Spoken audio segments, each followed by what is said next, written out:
नमस्कार साथीहरु, तपाईहरु सबैलाई टेक्निकल भ्यू एमबी च्यानलमा स्वागत छ। साथीहरु, आज मैले तपाईहरु सामु एउटा नयाँ भिडियो लिएर उपस्थित भइसकेको छु। आशा गर्दछु यो भिडियो तपाईहरुको लागि युजफुल हुनेछ। ल साथीहरु, अब लागौं विषयतर्फ। साथीहरु, यो भिडियोमा मैले तपाईहरुलाई मोबाइलको सेटिङलाई प्रयोग गरेर तपाईको मोबाइलको ब्याट्री ब्याकअपलाई धेरै लामो समयसम्म कसरी टिकाउने भन्ने बारेमा सिकाउन गइरहेको छु। यदि तपाईको मोबाइलको ब्याट्री चाँडो सकिन्छ अथवा मोबाइलको कुनै पनि एप ओपन गर्दाखेरि मोबाइलको ब्याट्री चाँडो सकिएको अनुभव तपाईलाई हुन्छ भने अब तपाईहरुले चिन्ता लिनु पर्दैन। यो भिडियोलाई अन्तिमसम्म हेरेर साथ दिनुहोला। यो भिडियोलाई अन्तिमसम्म हेरिसकेपछि तपाईको मोबाइलको ब्याट्री ब्याकअपलाई सजिलै बढाउन सक्नुहुनेछ। त्यसको लागि तपाईले कुनै पनि एप इन्स्टल गर्नु पर्दैन। सिम्पल तपाईले तपाईको मोबाइलको सेटिङमा रहेको एउटा इम्पोर्टेन्ट सेटिङ हुन्छ डेभलपर अप्सन भनेर। त्यो अप्सनलाई इनेबल गरेर त्यहाँ भित्र ब्याटरी रिलेटेड सेटिङहरू हुन्छ र त्यसलाई सेटअप गर्नुभयो र त्यसैगरी मोबाइलको केही बेसिक सेटिङहरूलाई राम्रोसँग सेटअप गर्नुभयो भनेपछि मैले तपाईलाई ढुक्कका साथ भन्छु तपाईको मोबाइलको ब्याट्री ब्याकअप बढ्छ। त्यो कुरा त तपाईले 1-2 दिनमा नै आफैले अनुभव गर्नुहुनेछ। त्यसको लागि म तपाईहरुलाई राम्रोसँग सिकाउने नै छु र भिडियो ध्यान दिएर हेर्नुहोला। अब साथीहरु, तपाई आफ्नो मोबाइलको सेटिङमा जानुहोला। मोबाइलको सेटिङमा गइसकेपछि यहाँ हामीले डेभलपर सेटिङ भन्ने हुन्छ, त्यसलाई इनेबल गर्नुपर्ने हुन्छ। त्यो सेटिङ बाइ डिफल्ट अफ नै हुन्छ। यदि तपाईको मोबाइलमा अलरेडी नै डेभलपर अप्सन अन छ भने केही गर्न परेन र अन छैन भने तपाईको सेटिङमा गएर अन गर्नुपर्ने छ। अब साथीहरु, म यहाँ तपाईहरुलाई डेभलपर अप्सन अन गरेर देखाउन गइरहेको छु। अब यहाँ तलतिर स्क्रोल गर्नुहोला र यहाँ अन्तिममा देख्न सक्नुहुनेछ अबाउटको अप्सन। र साथीहरु, यहाँ चाहिँ सबै मोबाइलमा सेम अप्सन देखाउँदैन, त्यसैले तपाईहरु कति पनि नझुक्किनु होला। यहाँनिर कुनैमा चाहिँ मोर सेटिङ भन्ने हुन्छ र कुनैमा चाहिँ अबाउट डिभाइस भनेर हुन्छ। तपाईको मोबाइलमा जे छ त्यसमा जानुहोला। मेरो चाहिँ यहाँ अबाउट फोन छ, मैले यसलाई टच गरेँ। अब तपाई अबाउट फोन भित्र गइसकेपछि यहाँनिर तपाईले के कुरा ख्याल गर्नुपर्दछ भने तपाईले स्यामसुङ मोबाइल चलाउनुहुन्छ भने अबाउट डिभाइस अथवा अबाउट फोन भित्र गएपछि एन्ड्रोइड बिल्ड नम्बर भन्ने अप्सन हुन्छ।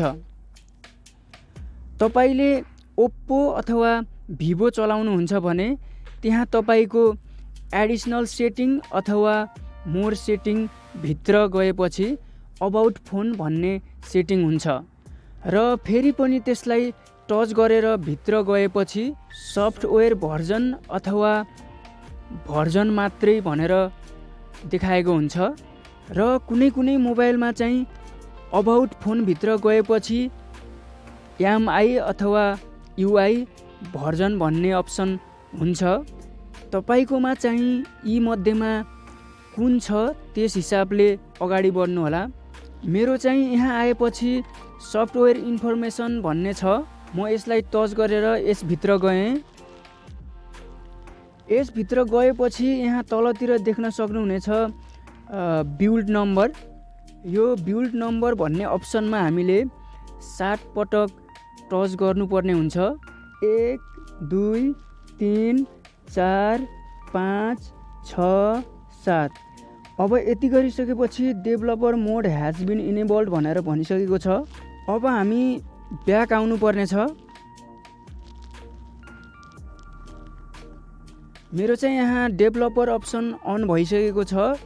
यदि तपाईले डेभलपर अप्सन अन भएको थाहा पाउनु भएन भने एडिसनल सेटिङ अथवा मोर सेटिङ भित्र हुन्छ, त्यहाँ ब्याक गरेर हेर्नुहोला।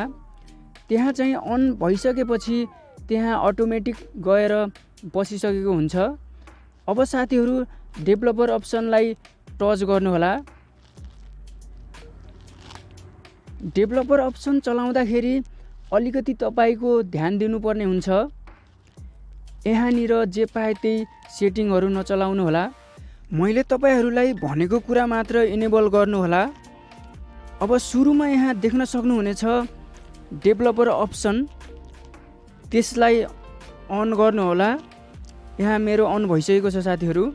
त्यसलाई हामीले सेटअप गर्नुपर्ने छ र यहाँ तल गएपछि यहाँ तपाईले देख्न सक्नुहुनेछ एप्स अथवा तपाईको मोबाइलमा एप्लिकेसन पनि भन्न सक्छ र यहाँनिर तपाईले देख्न सक्नुहुनेछ ब्याकग्राउन्ड प्रोसेस लिमिट र यसको काम के हो भनेदेखि तपाईको मोबाइलको डिभाइसमा यहाँनिर जति पनि एपहरू छन् यिनी एपहरूले तपाईलाई थाहा नहुने गरी मोबाइलको ब्याकग्राउन्डमा चलिरहेको हुन्छ, जसले गर्दा तपाईको मोबाइलको ब्याट्रीलाई युज गरिरहेको हुन्छ। त्यो कुरा हामीलाई थाहा हुँदैन र हामीले यो ब्याकग्राउन्ड प्रोसेस लिमिटलाई टच गरेर नो ब्याकग्राउन्ड प्रोसेस भनेर राख्नुपर्छ अथवा तपाईले अलमोस्ट टु प्रोसेस पनि राख्न सक्नुहुनेछ। तर तपाईले नो ब्याकग्राउन्ड प्रोसेस राख्नुभयो भने यहाँनिर कुनै पनि एपहरू चाहिँ ब्याकग्राउन्डमा रन हुँदैन र त्यसकारण तपाईको मोबाइलको ब्याट्री ब्याकअप पनि युज हुँदैन। त्यसैले म यो ब्याकग्राउन्ड प्रोसेस लिमिट भित्र गएर यहाँ देख्न सक्नुहुनेछ नो ब्याकग्राउन्ड प्रोसेस, म यसलाई चुज गर्छु र अब यति सेटिङ गरिसकेपछि हाम्रो मुख्य काम भइसकेको छ। अब अर्को चाहिँ हाम्रो मोबाइलमा रहेको नर्मल बेसिक सेटिङहरू हुन्छ, जस्तै हाम्रो ब्राइटनेस हुन्छ, त्यो पनि हामीले अलिक कम गरेर राख्नुपर्ने हुन्छ। त्यसले पनि ब्याट्री धेरै युज गरिराखेको हुन्छ। त्यसको लागि चाहिँ हामीले यसरी टपबाट तलतिर तान्नुपर्ने छ र यहाँ देख्न सक्नुहुनेछ यो छेउको कुनामा रहेको, यसलाई हामीले टच गर्नुपर्ने छ र डिस्प्ले सेटिङको यहाँ अप्सन देख्न सक्नुहुनेछ। यसलाई तपाईको इच्छाले जति कम ब्राइटनेसमा राख्यो त्यति बढी ब्याट्री ब्याकअप बढ्छ।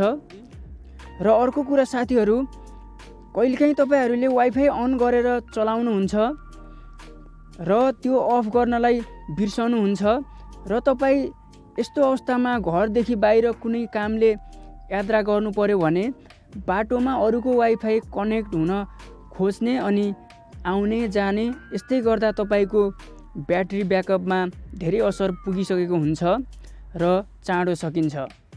त्यसैले सधैँ वाइफाईको काम सकिएपछि अफ गर्नलाई सक्दो नभुलौँ र साथीहरू यसरी चाहिँ तपाईहरूले आफ्नो ब्याट्री ब्याकअप बढाउन सक्नुहुनेछ।